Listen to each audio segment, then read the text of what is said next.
Chapter 8.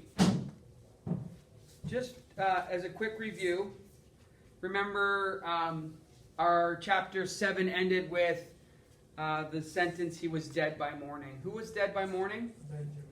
Benjamin. So we know Benjamin has died of tuberculosis in their camp, right? Chapter 8. My mother's keening by the river was eerie. My father stood at the fire, rubbing his hands together and mumbling to himself. My aunt and uncle sat with their arms around each other while she said the rosary and wept. It was my grandmother who prepared my brother's body. She took water from the lake, dipped cedar boughs in it, and washed him. I could hear her singing in the tent. The tightness in my throat almost made me cough too. No one came to ask me how I was. Instead, when the old woman finished with her ministrations, she came out of the tent and called us all to the fire. We will honor him in the old way, she said. We will carry him to a high point and lay him in the breast of the earth with his feet pointed east, facing the morning sun. That way his spirit can follow the sun as it makes its journey across the sky and begins his spirit walk. Heathen, my mother spat. He is my son. We will take him to the priest. They will not honor him. You do not honor him, my mother cried. You brought him to this forsaken place. You told us by coming here that we would return to how things were. But those ways are gone.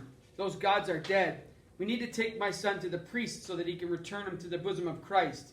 Your grief has blinded you. My grandmother held out the bowl that contained the sacred medicines, but my mother slapped it away. You have no say. He is my son. He will have the rights of the church. We'll take this rice that cost him his life and we'll sell it and buy him a coffin, and he will have a proper burial, not out here, not stuck in some hole in the earth. My mother walked to my father and took his hand and led him away from the fire. My aunt and uncle followed. We could see them all talking by the water. My father came back alone and stood across the fire from the old lady. We'll take him to the priest now, he said. There's a lot of the day left and we can get a good start. You know what your father would have said, she asked. No, he said. I have not heard his voice in a long time. He would have said that all gods are one. She won't hear that. Do you? My father pinched his lips together and rocked on the balls of his feet. I could sense the struggle in him. Kaween. No, I guess I don't, he said. She said to tell you that you could either come with us or not. I won't come. We'll be gone a spell. Can you look after Saul? Better he waits here with you. He'll be fine with me. There's food. We have snares and the net. All right then. All right. The adults packed 2 canoes with the bags of rice. They left a small sack for us. They gathered their clothes and other food for the journey.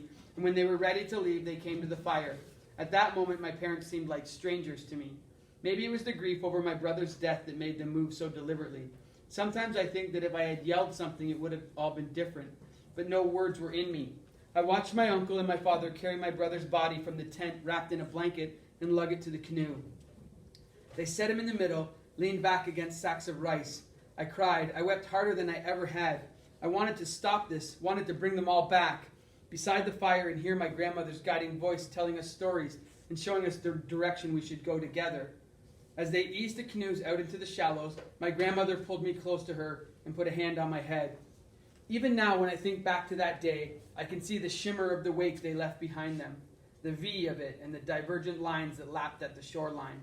I can still see the bent back of my father paddling, the slumped form of my mother in the bow waving at the water with her oar. I can see the canoe that held my brother's body as it passed the rock cairn and slid out of view forever. Chapter 9.